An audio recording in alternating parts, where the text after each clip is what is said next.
consecration, the prayers, the protocols.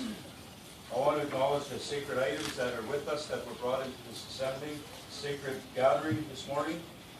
As well, I want to acknowledge the dancers and the drum. As I was standing there, I was compelled to look at the dancers and describe from my perspective and what I've been taught.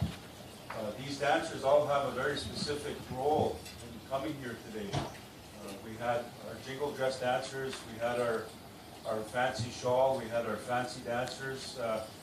These dancers all have a very significant place in our assembly, and it really is quite exciting to see this become more and more part of the way and how we do things and how we establish this as part of a protocol. And I could get into more of what those specific dancers brought here, but it really warms my heart to be part of that, and I just want to thank the dancers for honoring us in that way, and the strength and the beauty that they bring to this particular day is fitting. So I want to acknowledge them as well as the drums.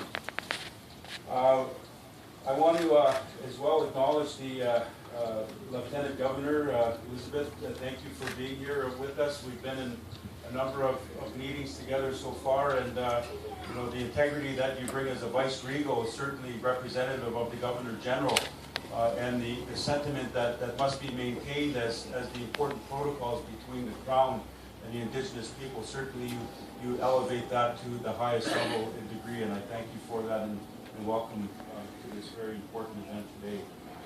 I want to acknowledge as well the federal and provincial leaders that are with us and the officials that have accompanied them, and thank you for being here. And on behalf of the Chiefs of Ontario, we are very thankful for the ongoing work and the relationship that has been established through the political accord, and it's one that we know that the work continues to happen at the community level where it's most important and where it makes the most impact. And again, we thank our federal and provincial counterparts. But most importantly, I want to acknowledge the First Nation leaders that are here. This is the traditional territory of the Anishinaabe people, and it's always very, very important that I come back to where I spent part of my life. And before I get into my remarks, to just be very quick about this, I want to tell you a very, very short story. When I was 11 years old, I look at some of these young ones, and I remember when I was their age, I went across this border, and some of you know that there's fish in this water here. And I would crawl underneath these fences, and I would get to the other side. I had a friend of mine, he's the same age as me, we were both 11 years old. He was non-native. And there were, on the other side, there were two adults. They were fishing as well, but they had snuck from this side of the invisible border to the other side as well. There was 4 of us there. And we were fishing. I had a fish on my line, and the DNR came out, and they had guns. I got scared immediately. So what they did was they brought us over through the canals and into their offices, and it turns out that the 2 gentlemen, the adults, got detained. My friend, because he was non-native, they kept him there. His mother had to come and get him.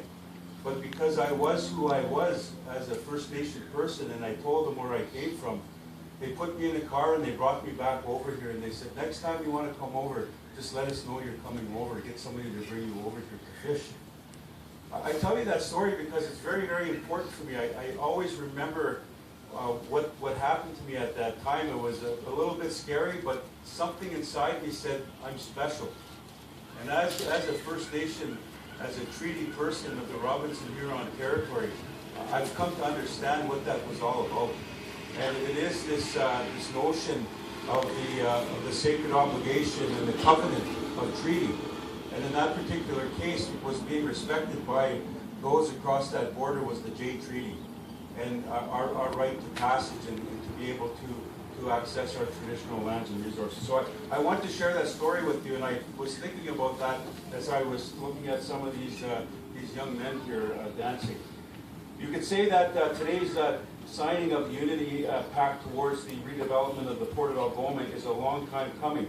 Today's Unity Pact is in fact hundreds of years in the making. A long time before this place was called Canada, a town named Sault Ste. Marie, and long before Garden River was created within the context of the Robinson-Huron Treaty in Batchewana, our peoples lived on these lands for thousands of years, since time immemorial. The Bay Mills tribe, the Sioux tribe of the Chippewas, were not separated from this artificial border. We are all the same people from the same lands. As I've said before, the echoes of our ancestors' paddles are still weaved into the sound of moving water as they travel along the waterways. In fact, this area was originally called Bawaating, meaning place of the rapids, as we know. When the newcomers arrived, we welcomed them with our hand in friendship.